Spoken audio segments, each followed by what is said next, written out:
Nuclear weapons का इस्तेमाल आज तक सिर्फ 2 बार किया गया, जापान की हिरोशिमा और नागासाकी सिटीज के ऊपर वर्ल्ड वॉर 2 के दौरान। ये दोनों बॉम्ब इतने पावरफुल थे कि इन्होंने पूरी सिटी को फ्लैट एकदम खत्म सा कर दिया था और इन दोनों बॉम्ब ने लगभग 2 लाख लोगों को मारा था। जो सर्वाइवर्स बचे थे उन्हें 5 से 6 साल बाद ल्यूकेमिया जैसी बीमारी देखने को मिली। 10 साल बाद लोगों में थायराइड, ब्रेस्ट, लंग के कैंसर देखने को मिले। अभी ये जो न्यूक्लियर वेपन्स है इसे 1945 में ओपनहाइमर ने इन्वेंट किया था अमेरिका के लिए, और ये अमेरिका का एक सीक्रेट प्रोजेक्ट था जिसे नाम दिया था मैनहट्टन प्रोजेक्ट। अब ये जो लेबोरेटरी में काम कर रहे थे लॉस एलमोस, उसमें सोवियत यूनियन के स्पाइस भी थे जिन्होंने सारे न्यूक्लियर वेपन की इंफॉर्मेशन सोवियत यूनियन को दी। सोवियत यूनियन जो आज रशिया बन चुका है, उन्होंने अपना पहला न्यूक्लियर टेस्ट किया था 1949 में और सेकेंड न्यूक्लियर स्टेट बन गया था यूएस के बाद। इसके बाद यूके, फ्रांस और चाइना भी न्यूक्लियर वेपन स्टेट बन जाते हैं 1964 तक। अब और ज्यादा कंट्रीज इन न्यूक्लियर वेपन्स को ना बनाए, इसके लिए एनपीटी लाई गई। इस एनपीटी के हिसाब से जिन कंट्रीज ने 1 जनवरी 1967 से पहले न्यूक्लियर वेपन बना लिए थे वो कंट्रीज न्यूक्लियर स्टेट है और बाकी सारी कंट्रीज नॉन न्यूक्लियर स्टेट है। और ये नॉन न्यूक्लियर स्टेट ना तो न्यूक्लियर वेपन बना सकते हैं ना किसी से ले सकते हैं, और कोई न्यूक्लियर स्टेट भी किसी नॉन न्यूक्लियर स्टेट को न्यूक्लियर वेपन नहीं देगा। लेकिन पीसफुल यूज किया जा सकता है न्यूक्लियर एनर्जी का, जैसे इलेक्ट्रिसिटी जनरेट करना, बस वो मिलिट्री पर्पस के लिए नहीं होना चाहिए। तो 1968 में इस एनपीटी ट्रीटी को खोलते हैं, सारी कंट्रीज को बोलते हैं चलो इस पे साइन करो, लेकिन इंडिया इस ट्रीटी के अगेंस्ट स्टैंड लेता है। बोलता है ये ट्रीटी तो डिस्क्रिमिनेट करती है कंट्रीज के बीच में, कुछ कंट्रीज न्यूक्लियर वेपन रख सकती हैं, कुछ कंट्रीज नहीं रख सकती हैं, ऐसा क्यों? और इंडिया के तो 2 हॉस्टाइल नेबर्स भी हैं, चाइना और पाकिस्तान, जिसमें से कि एक न्यूक्लियर पावर भी है। उस समय पाकिस्तान न्यूक्लियर पावर नहीं था, तो इंडिया तो इस ट्रीटी पे साइन नहीं करेगा क्योंकि ये इंडिया की सिक्योरिटी के लिए अच्छा नहीं है। तो जब अमेरिका के साथ दुनिया की ऑलमोस्ट सारी कंट्रीज इस न्यूक्लियर वेपन्स के खिलाफ थी, तो इंडिया 6th न्यूक्लियर स्टेट कैसे बना, इसको अपन देखते हैं। तो 1947 में आज़ादी मिलने के बाद ही इंडियन फिजिसिस्ट होमी जहांगीर भाभा, जिन्हें इंडियन ओपनहाइमर भी बोलते हैं, इन्होंने प्राइम मिनिस्टर नेहरू को कन्विंस कर लिया था इंडिया के न्यूक्लियर एनर्जी प्रोग्राम में इन्वेस्ट करने के लिए, और इसके लिए 1948 में एक एटॉमिक एनर्जी बिल भी पास किया गया। अब जवाहरलाल नेहरू सिर्फ peaceful use of nuclear energy के फेवर में थे और न्यूक्लियर वेपन्स को एक सिंबल ऑफ ईवल मानते थे। अब 1944 में department of atomic energy DAE बनता है, जो आज बार्क के नाम से भी जाना जाता है।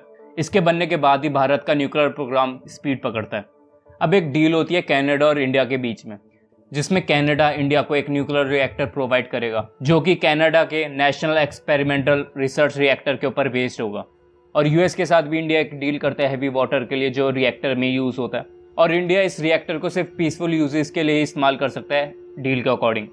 अब जो रिएक्टर था वो बाय प्रोडक्ट के रूप में प्लूटोनियम को प्रोड्यूस करता था और न्यूक्लियर बॉम्ब बनाने के लिए यूरेनियम या प्लूटोनियम का इस्तेमाल किया जाता है। सो उस समय इंडिया और पाकिस्तान के बीच में टेंशन चल रही थी। 1962 में चाइना के साथ वॉर भी हुई इंडिया की, और फिर 1964 में चाइना न्यूक्लियर वेपन टेस्ट भी करता है। तो उसके बाद इंडिया में कुछ लोगों को न्यूक्लियर वेपन्स की नीड लगी ताकि वो न्यूक्लियर वेपन से एक डेटरेंट की तरह काम करे।